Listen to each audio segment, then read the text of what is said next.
IBM's stock was up 10% recently, which led all the pundits to say that perhaps IBM's an AI stock flying under the radar. So today we're going to talk about that. First, we're going to look at value versus growth, discuss IBM's two key metrics, look at Watson's past, and then talk about IBM's relevance in AI today. So this gentleman probably doesn't need any introduction. He's a great American philosopher named George Carlin, and he was quick to point out certain oxymorons in the English language, such as military intelligence or exact estimate, original copy.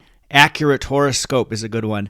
Another oxymoron, this didn't come from Mr. Carlin, would be a tech dividend stock. And that's because tech stocks are typically growth stocks, and those sorts of businesses should be taking the cash they generate and reinvesting it in the business. Now, I love this statement here.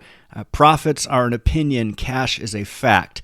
That's why we like to look at cash flows instead of profitability, because they're a more true measure of a business's health. So when a business has lots of positive operating cash flows, they can do a number of things with that money. They can retire debt, they can give the cash back to shareholders in the form of dividends or share buybacks. But for tech companies, you want them using that, as I said, to generate more profits. Now, when we look at companies that are value instead of growth, and we've written about this and published a video actually on this topic, value versus growth, because there's a quantifiable way to assess or to put companies in those two buckets. When we look at value companies in that category, you might find dividend champions. These are firms that have typically higher payout ratios and longer track records of increasing, well, at least 25 years of increasing their dividend in a row.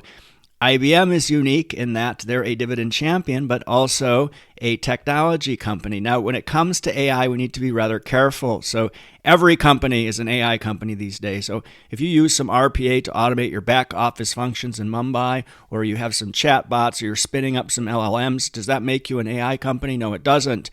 A company ought to have some pedigree associated with AI prior to the emergence of all this hype. Now, for IBM, they have all the pedigree in the world. So this is one of the most valuable tech brands globally. The old saying, nobody ever got fired for buying IBM's products because they have such a strong reputation. Unfortunately, they've been disappointing investors for as long as we can remember. We happen to be in that group of people. So here's what IBM describes as our two key measures of success: revenue growth and free cash flow. So on the left, you can see their revenue growth, and it's certainly in the last, let's say, 5 years been on a steady upwards trajectory, which is good to see. Certainly nothing like it's been in the past. And then on the right, you could see a metric that relates to dividend growth, and this would be their free cash flows. The black bars in both those charts are the estimates for 2024. So they just had their 2023 results, and that's when the stock price popped, because they said they were expecting free cash flows of around $12 billion in 2024 compared to $11.2 billion in 2023, which you can see here. So in this table, we've highlighted for last year and the year prior to that, their free cash flows, and then dividends. And what you can then do is look at the percentages, which we've calculated. So last year in 2023, about 54% of their free cash flow went into paying dividends. So they have some buffer there. And what they did with the remaining cash, as you can see here, was they made some acquisitions. They also raised some more money with by raising debt. That's a concern. We'll talk about that a little bit later. But you can see that they're focused on acquiring growth and profitability. It certainly doesn't seem to be happening much organically. Dividend track record preservation is their priority. And along the bottom here, you might not be able to read that, but the last, 5 years, they've only increased their dividend, or let's say 4 years, only increased the dividend by 1%. And then the fifth year, it was 4%. So that means their 5-year dividend growth rate of 1.3% is total shite, right? It doesn't even manage to handle inflation. That's because they've prioritized other things over that growth, though they're still making sure they keep that track record. That's the most important thing for us, that they maintain that track record, they turn the ship around, which they seem to be doing, and then they can resume that dividend growth. And we wrote recently about the progress that they're making. We've written a lot about IBM. You can go to our website and search past research pieces. Quite a few here that we've written.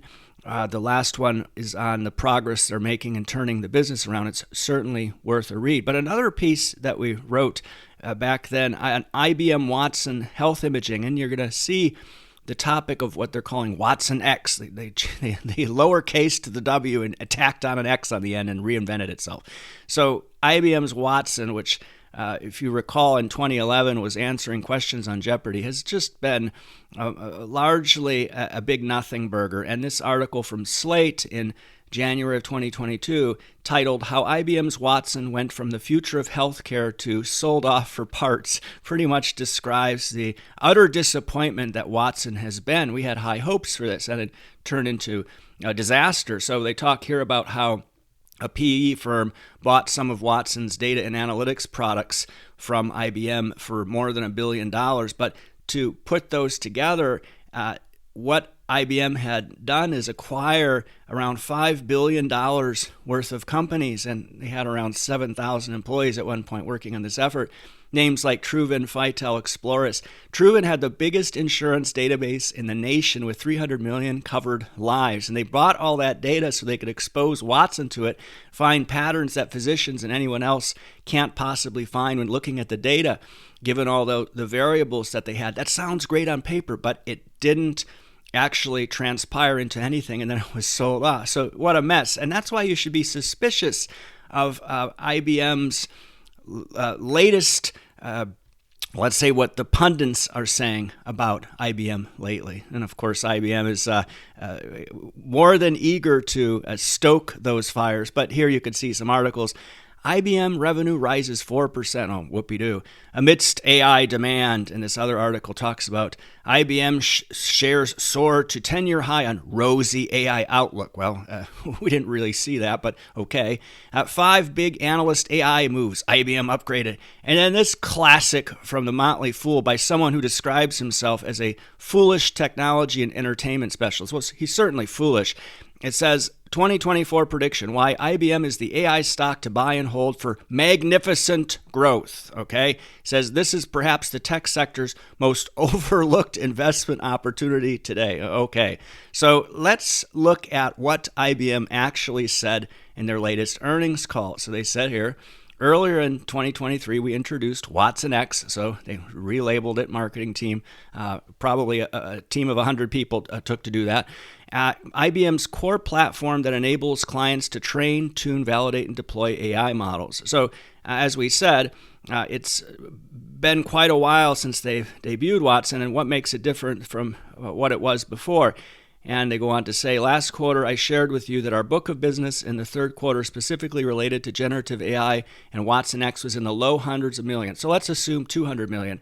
Then they say that this quarter, that book roughly doubled. So let's assume 400 million. We can annualize that to $1.6 billion. That's only 2.6% of 2023 revenue. So they're not moving the needle very much. And we're going to tell you why that is. When you look at their quarterly results here, they say hybrid cloud and AI platforms resonating, OpenShift and watsonx. But then when you look there at the growth in their data and AI segments, it's just 1%. So that's not good. Again, we're going to tell you why that is. But the thing to pay attention to here, and an analyst probed this, the consulting versus SaaS question. So look at their margins here. You can see revenue by segment, and they have their margins. Consulting is the lowest margin segment. So obviously business they're building in that segment is going to have less of a contribution to their cash flows. So they say here that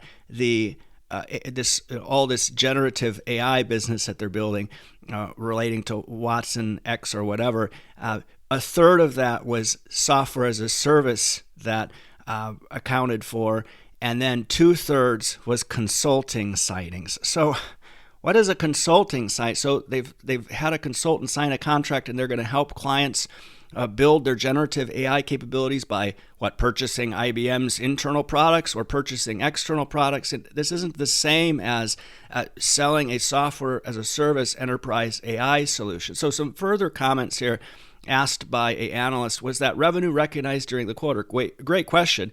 And then they said, can you elaborate specifically on exactly what that book of business means? And then they go on to say, well, consultant signings are recognized anywhere from 12 to 24 months on average. Well, SaaS revenues, those are a 12-month commitment. So then they go on to say, this is key, over the long term, let's call it a couple years or more, yes, the book of business should turn into an amount of revenue in a quarter, but that's going to take a bit of time to catch up. It's a translation here.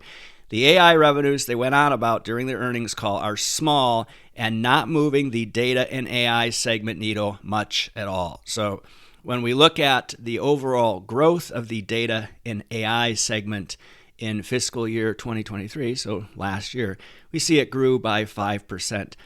You can't grow by mid-single digits in an environment where everything is growing at high double digits. This isn't the sort of exciting growth that you would expect to see from a firm that's using AI to disrupt industry. So just to conclude, IBM seems to be turning the growth ship around based on slow, consistent revenue growth, but nothing leads us to believe that AI is moving the needle much, despite what pundit commentary says. So from a DGI perspective, we need to see growth resume because that's going to help our dividend grow, and the increasing cash flows, which obviously the market was quite excited about. We certainly are as well. It gives them more leeway to do that. Now, I'm not sure what plans they have for the $50+ billion in debt on their books, which expanded this year by 10%, but that's an entirely different conversation. One side of that argument would be that having debt can be beneficial. The other side says, well, they need to manage that and bring it down. Now,